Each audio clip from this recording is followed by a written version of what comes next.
One of President Biden's 2020 campaign pledges was to overhaul the immigration system here in the U.S. On his first day in office, he sent a bill to Congress with an 8-year plan for some 11 million people living in the U.S. without legal status to become citizens. As the current administration continues to work on finding a permanent solution, immigration and border control are again really key issues in this midterm election. Today we're talking about it with some people who have differing perspectives.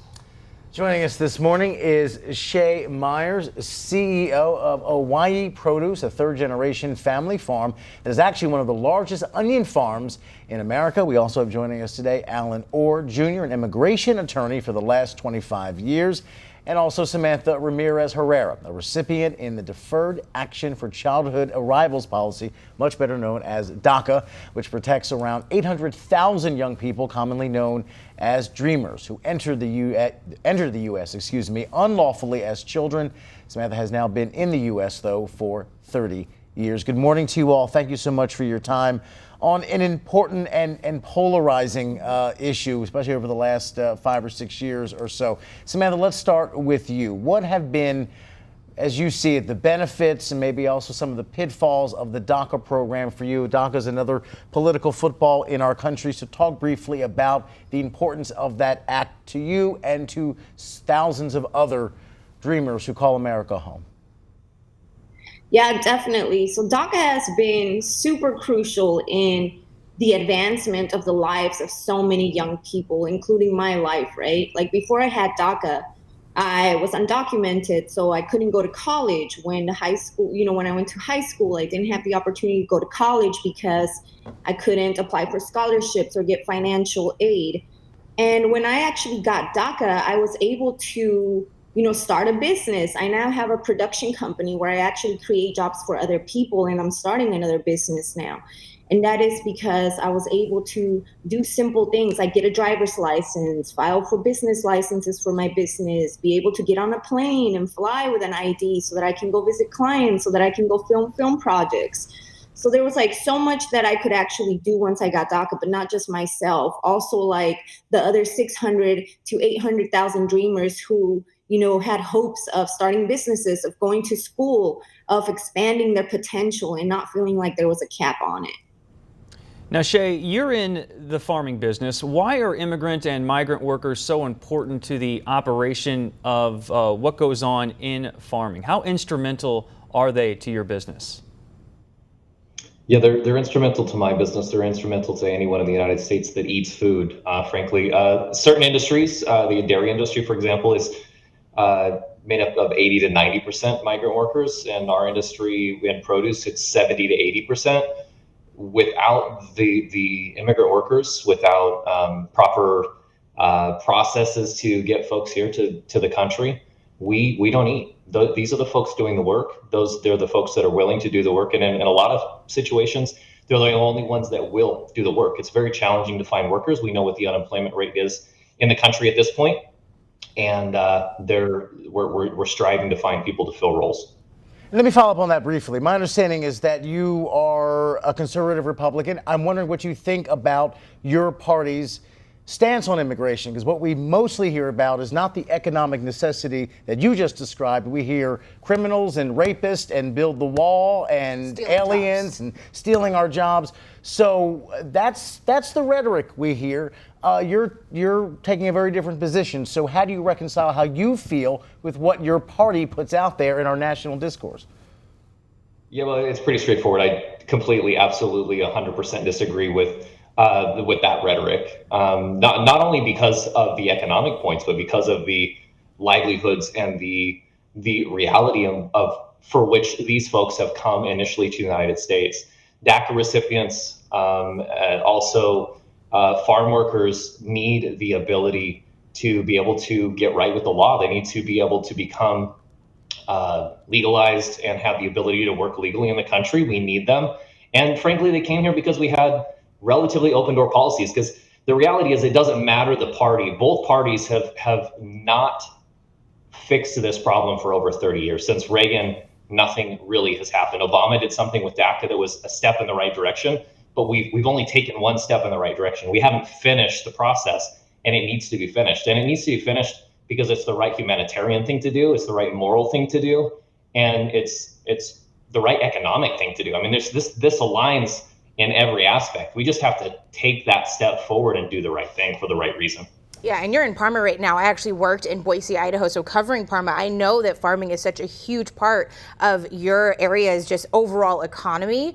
So I know that very well. Allen, I want to get to you. As a practicing immigration attorney, what are some obstacles that immigrants face when trying to gain U.S. citizenship? Shay just mentioned, there has to be an easier way for these people that are coming here to get citizenship and to be able to work for a living and to make money.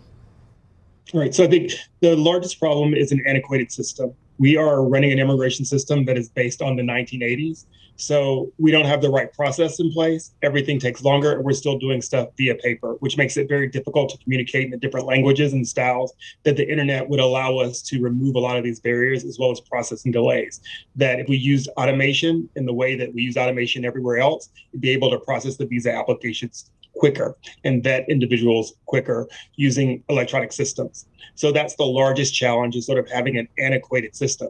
On top of the antiquated system, we have a Congress that will not act. No matter what happens with regards to immigration, the final solution rests in a bill from Congress that is signed by the president, but not made by the president.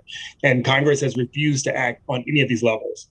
And in this conversation, it's important to know that legal immigration and what we call undocumented immigration are very much related.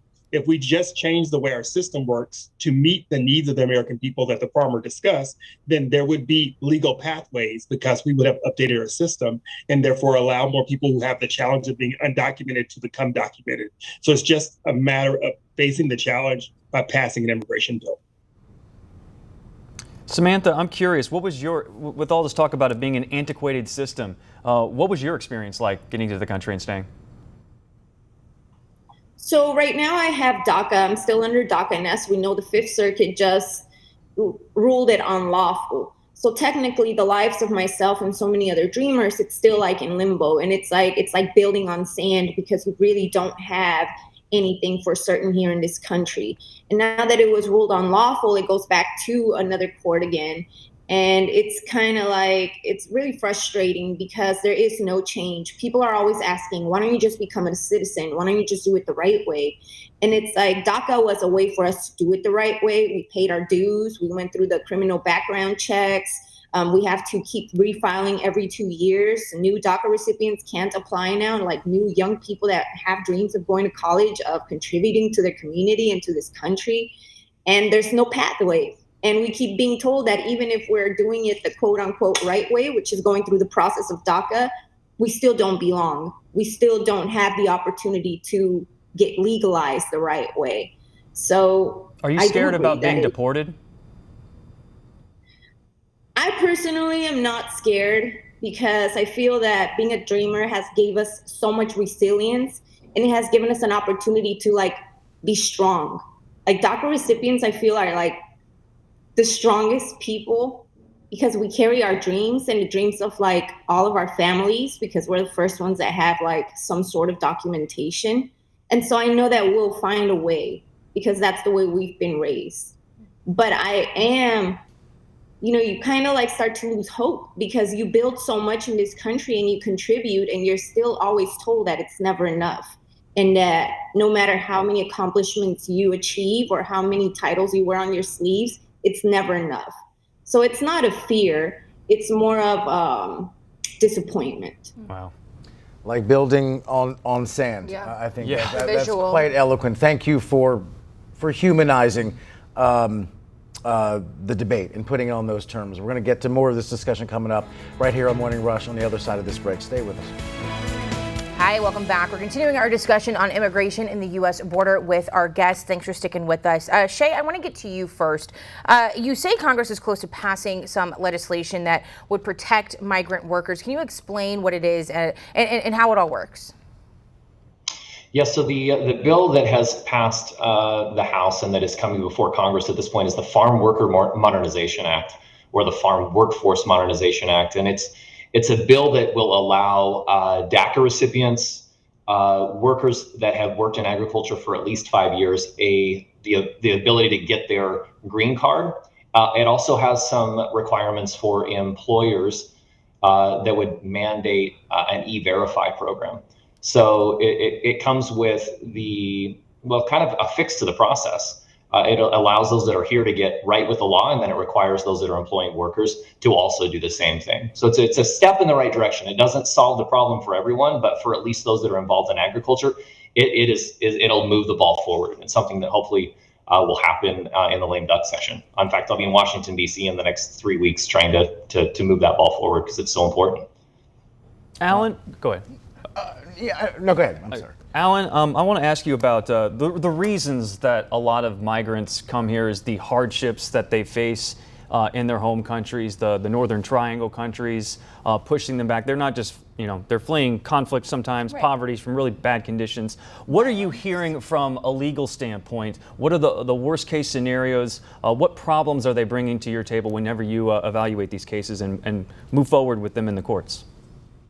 Right. So I think the problems are just as you enumerated. I mean, while asylum is set up for a very clear understanding under our law. So that's important to start with. Asylum is legal in this country and has been passed by Congress for many years. And it's the only thing that we're not doing when we say we are a law and order country is following the rules of asylum. So while many people show up with a variety of claims, right, they're looking for work, they're also fleeing for their lives. And they also, have hunger and climate situations in their country. We see that over and over again. And one of the concerns that we have in immigration is now we have a party that's potentially saying to everyone in the world, come to our southern border because the border's open. And that's just not the case. That's just a story and a fiction that's happened. And if it's been the case for the last 10 decades, when there's both been a Republican and a Democratic run Congress and White House, then why didn't we do something about it? Yes, there are a lot of people who enter by land at the southern border, but there are also a lot of people who enter by airports around this country every day. And there's a large number of people who are undocumented who become undocumented after they were legal status and then file for asylum, who have the same political claims as those individuals that show up at the southern port of entry. So my point is to say, we are able to address the issues of people who come here on visas and then file for asylum under the same basis. We should also be able to deal with the people who walk thousands of miles to the southern border to deal with those cases when they're fleeing for their lives. One of the struggles that we currently have is that now we're sort of picking and choosing winners. 100,000 Ukrainians, 24,000 Venezuelans. That's not the way our asylum law is set up. And if anything the 1960s showed us is that is not the way to administer justice in this country by race or ethnicity or nationality. So glad you brought that up. And now let me just stay with you for a quick sec, because I want you to respond to what you hear a lot of folks who are very worked up about this issue say a lot. And you can just pick one of these and respond, as we're obviously limited on time. Immigrants are taking American jobs. They are bringing crime. They are coming here in droves illegally. They're not paying into our system, yet they're taking advantage of it. You deal with immigrants on a personal level. You know their life story and what they did to try and get here. So which of those narratives do you want to tackle in terms of maybe clearing up misperceptions or misconceptions about immigrants and immigration in our country? Because that's what you hear a lot in this debate, those kind of complaints. I think those are the top hits of the myths that sort of happen. So you have a farmer that's sitting there telling you he can't get enough workers, so he's not taking anyone's job. His jobs aren't sort of being filled at all. There are tons of reports by the American Immigration Council that show that native-born have more crime than people who come in from the country. So that's just not true. People who are fleeing for their lives aren't in crime. And when we think about Ukrainians coming to this country, we don't say they're criminals. So that's sort of like a color and sort of a racist, xenophobic type of thing to sort of give to a group of people to say they're criminal because they're fleeing for their lives. That's really disappointing. And the concept that the United States is full just doesn't work very well. When we saw Poland accept 2 million people, 2 million Ukrainians when they were in need in a month's time, and Poland being the size of New Mexico, we could do better, but it's just a choice.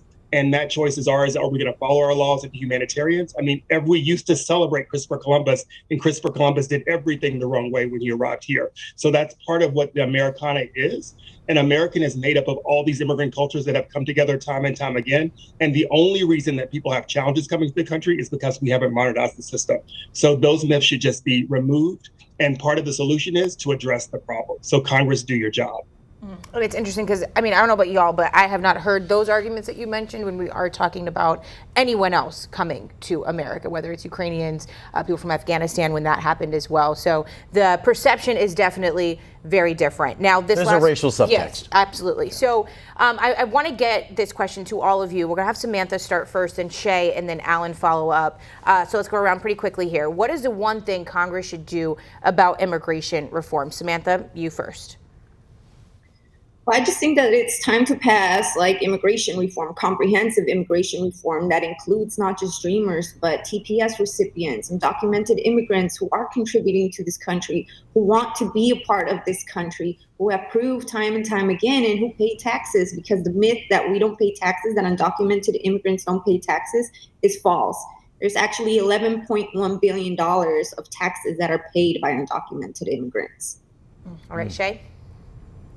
Yeah, well, I think the first important thing is that, and to Alan's point, these folks are coming here to do the same thing that any of our ancestors did before, at least that my European ancestors. They came here for a job and to contribute and to do something, and that's what they're here for. And they're going to do a difficult job to begin with, but they can work their way up. And that's the important thing. We block that forward progression when we don't have immigration action and law that allows these people to improve their lives. These folks are here, again, to do exactly that. So we have to move the ball forward. So something like the Farm Workforce Modernization Act is one step, but something needs to happen. We got to start the first step. And if that first step is helping farm workers, then that's one.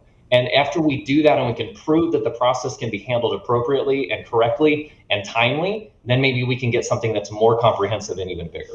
And Alan, we'll come to you just in 5 seconds. Shay, real quick, are you hearing any politician on the state or federal level right now talk in a way that you like about immigration? Who do you think has it right now? Crapo in the state of Idaho has this figured out. He's in support of this bill. Bentz from the House in Oregon has also, both Republicans, by the way, have both been in support of this bill. This is a bipartisan. Those that understand the process and understand the difficulties are willing to take the political risk, if you will, but they have to have the additional support of other members of Congress or of the House to keep this going forward. Yeah, good point. Alan? Yeah, people are not a problem. Congress is able to make the solution. The budget only allows for 400,000 deportations every year. We know that there are 11 million people that are here.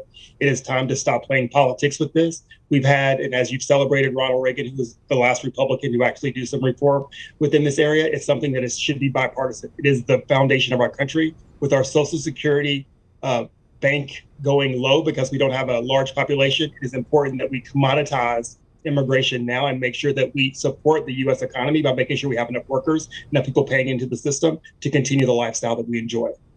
All right. I wish the conversation on Capitol Hill was as nuanced, as thoughtful, as humane, and as bipartisan as the one we've just had. Yeah. Samantha Ramirez-Herrera, Shay Myers, CEO of Owyhee Produce, and Allen Orr Jr., thank you all for being here and sharing your views on this. We really appreciate your time. We'll be right back. Thanks for having us.